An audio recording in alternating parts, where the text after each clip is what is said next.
It's Season 7 in Battlefield 2042 and DICE has announced that this is the final season. The game will live on, but there will be no new fancy battle pass, no new content, and I guess we can just assume that the amount of balancing and other tweaks will drop off now that the game closes in on its doom. So why on earth did I make this video? Guiding new players into Battlefield 2042 seems like a pretty dumb idea when it's dying, right? Tell you what, I see tons of new players in Battlefield 2042 every time I play it, and I see that some struggle. Also, there is a very tempting package in the game shop, unlocking weapons, vehicles and specialists, removing the need to grind. I mean, sure, I can see that this is tempting, but save those dollars and dimes a bit until you watch this video. There is really no need to spend any money on unlocking stuff. You can do that quick enough anyway.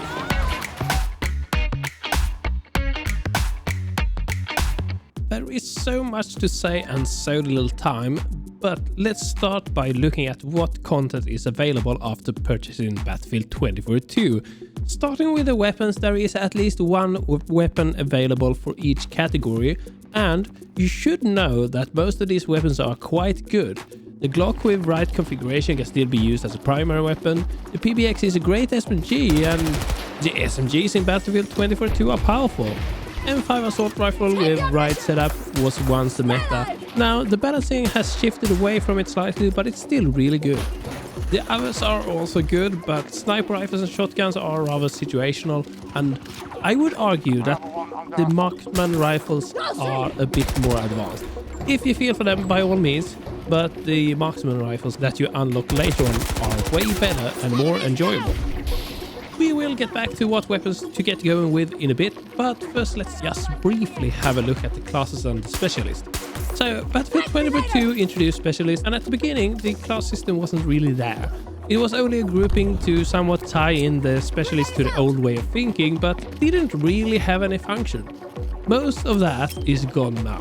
DICE made a real effort to reintroduce the class system and change the behavior of specialists. All specialists can still use any primary and secondary weapon, so you don't have to play Recon to use the sniper rifle, and you don't have to play engineer to use the SMGs. Well, why anyone would do that? It's really optional what primary and secondary weapons you want to use, but the different classes has some mild buffs, like Recon can hold breath longer, Assault class carry more ammo for assault rifles, and so on. The buffs are almost non-existent, but it's still good to know about them, I think. The difference with having a class system becomes more visible if we look at the class-specific abilities and what gadgets the different classes can use. In my opinion, the most important change was to let engineers always carry a repair tool. In the beginning, you had to choose to carry the repair tool or a shoulder-launched missile, and we can all imagine how that turned out. In addition to the abilities and the gadgets each class can carry and use, each specialist also have additional abilities which generally is intended to strengthen their performance for their class. For instance, the engineer Liz has Liz Rocket that makes her prolific at fighting vehicles, while Angel can drop a special big box allowing anyone in the team to completely change their loadout and refill all ammo, which of course rhymes well with support class. I'm not going to deep dive into all the specialists because then the video would be too long. Instead, I'm going to focus at the specialists that I think you should start with to get a flying start of Battlefield 2042. I think they are awesome at the same time as they don't add that much more to think about. They're just really easy and good to use. I'll get back to that, but first I just want to quickly have a look at the vehicles. All the major vehicles except the mobile AA are available right out of the box. Sure, some of the locked vehicles are supreme in certain situations, but we had the MBTs, fighters, gunships and transport vehicles. I'm not going to cover the vehicles that much in this video, so I'm just going to say that while weapon upgrades usually just tweak the weapon into a certain direction, vehicles are more dependent on what upgrades you have available, and to unlock them you need to play the vehicle. But you don't have to actually drive them, you can just tag along some good vehicle player and that will unlock your stuff as well. This has stayed true ever since Battlefield 2, to get going quick and easy, go medic. I don't want to diminish the ability of good medics, but while it may take a while to become a really good medic, it's easy to become a decent. Playing as Fall, you will both have the ability to revive your team quickly, even when using full revive to ensure that they have as much health as possible, and you can heal your team and yourself almost instantly. The syringe pistol is different from at least what I can remember from previous Battlefield games. It allows you to either do minor damage to enemies or to heal friendlies. If a friendly player is highlighted, it will automatically hit them, or at least in theory. But I mean, we are talking about Battlefield 2042 after all, so. But you can also shoot needles into the ground or into the walls, and you or any other player can just step on them to heal up. So if you are smart about it, you can actually prep your location to be almost invincible. And you mentioned a full revive.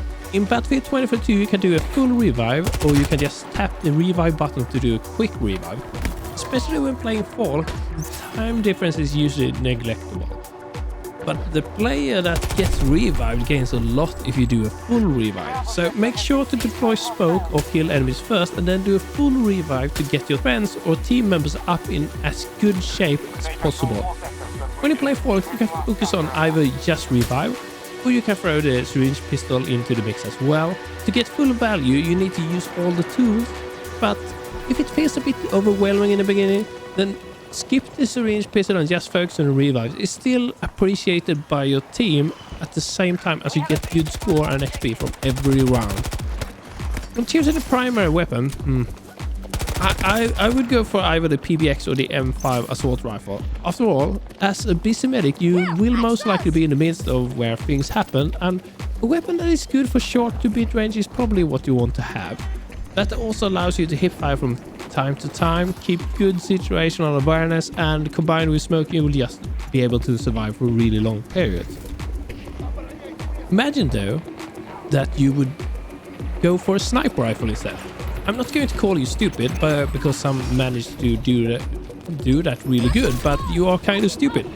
You are likely to get less situational awareness because you're sitting scoped in, and you would either not be with your team at the front lines, hence getting no or at least less revives, or you would have to fight with the wrong weapon for range. So generally speaking, it's stupid. As a secondary weapon, you have to use the Glock, but make sure to turn on the burst mode and you actually have a good gun in your hands. This would actually be a good complement to a sniper rifle, allowing you to still stand your ground in close combat without too much pain actually. As gadgets, I would focus on smoke and ammo crate. The ammo crate allows you to always stock up on smoke, and the smoke allows you to almost always revive or to find protection. I mean, smoke doesn't really actually stop bullets, but if you place it right, it will keep you alive for most of the time. The other class and specialist I would like to advise to start with are the engineers, but then I realized you need to play some to unlock Liz and Charlie, and you don't really want to play Boris. The good thing about Boris is that he places a Boris gun that works automatically. The bad thing is that the Boris gun is pretty useless unless you get lucky and it actually hits, or I mean it could even in theory kill someone or something. It does spot stuff, but compared to everything else in the game is rather small. I mean, once you get into it, you can hear when it sees someone, and then you can use the minimap to, well, almost have a wall hack, but yeah, it's not super great. Liz, on the other hand, has the Liz rocket, which is a guided TV missile. It's easy to use, and once you have good aiming with it, you will hit a lot of stuff. You can also carry C5 or mines with Liz, making sure that she is really a pain for all enemy vehicles. Charlie, on the other hand, has the Vulcan, which is a minigun with some protection. Your head is very hittable when you stand there, but you can stand with it surprisingly long time, and the damage output is nice. The longer you fire, the more accurate it becomes, but then it also overheats after a bit. To be honest, the Vulcan isn't great, but sometimes it can be used as a shield, and sometimes you can actually kill with it. But what makes Charlie a really good engineer, apart from all the cool voice lines, is his extra rocket.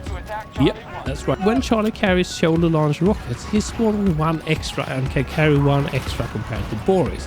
Yes, those hours in the gym actually makes a difference. Or maybe Boris is just lazy or fat. Anyway, Having the ability to fight vehicles at range is super. It's also easy given that you play with the M5 recoilers. Any weapon that locks on is generally a bit too slow, but recoilers can be used against helis and jets as well. But as I said, stay away from boring. In terms of primary and secondary weapons for the engineer, it's a bit more open.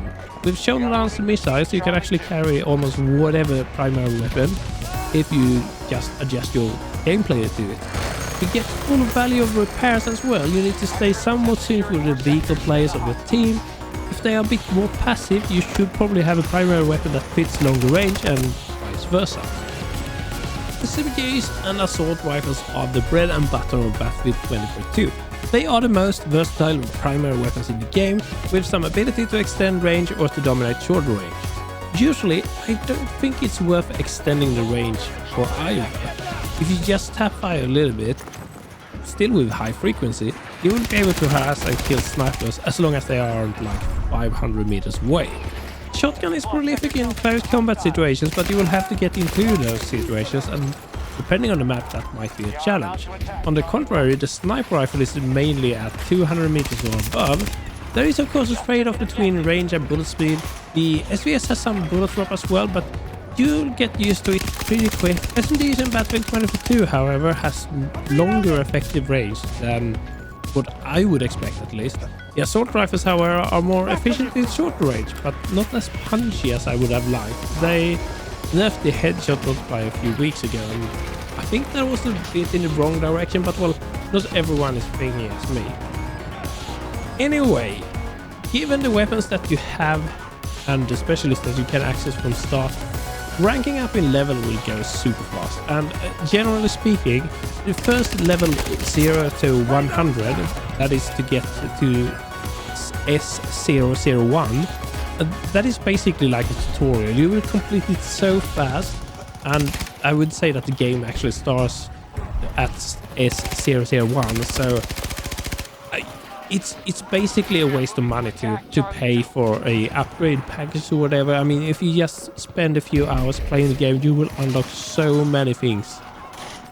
Well, with that said, yeah, that was actually it. See you on the battlefield. Hope you had a good time and learned something new. Cheers!